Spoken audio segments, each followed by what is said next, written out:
Mr. President, you're meeting with our united war cabinet, united and resolved to lead Israel to victory. This will be a different kind of war because Hamas is a different kind of enemy. While Israel seeks to minimize civilian casualties, Hamas seeks to maximize civilian casualties. Hamas wants to kill as many Israelis as possible and has no regard whatsoever to Palestinian lives.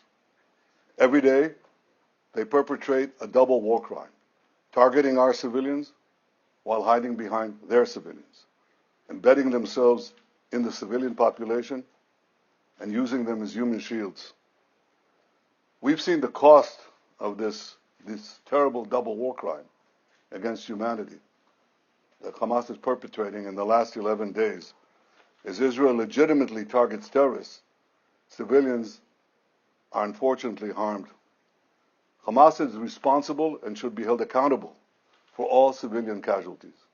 We saw the cost of this terrible war crime yesterday when a rocket fired by a Palestinian terrorist misfired and landed on a Palestinian hospital.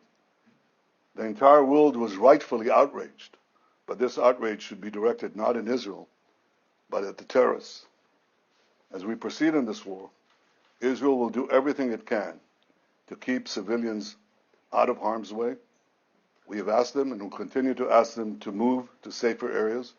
We'll continue to work with you, Mr. President, to assure that the minimal requirements are met, and we'll continue to work together to get our hostages out. Mr. President, the road to victory will be long and hard, but united in purpose and with a deep sense of justice and the unbreakable spirit of our soldiers and our people, Israel will prevail. Thank you, Mr. President. Well, thank you, Mr. Prime Minister.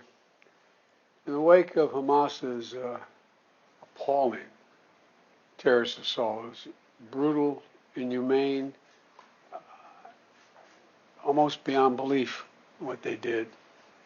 This cabinet came together and standing strong, standing united, and I want you to know you're not alone. You are not alone. As I emphasized earlier, we will continue to have Israel's back as you work to defend your people. We'll continue to work with you and partners across the region to prevent more tragedy to innocent civilians. 75 years ago, your founders declared that this nation would be one based, quote, based on freedom, justice, and peace. Based on freedom, justice, and peace. The United States stands with you in defense of that freedom, in pursuit of that justice, and in support of that peace. Today, tomorrow, and always, we promise you.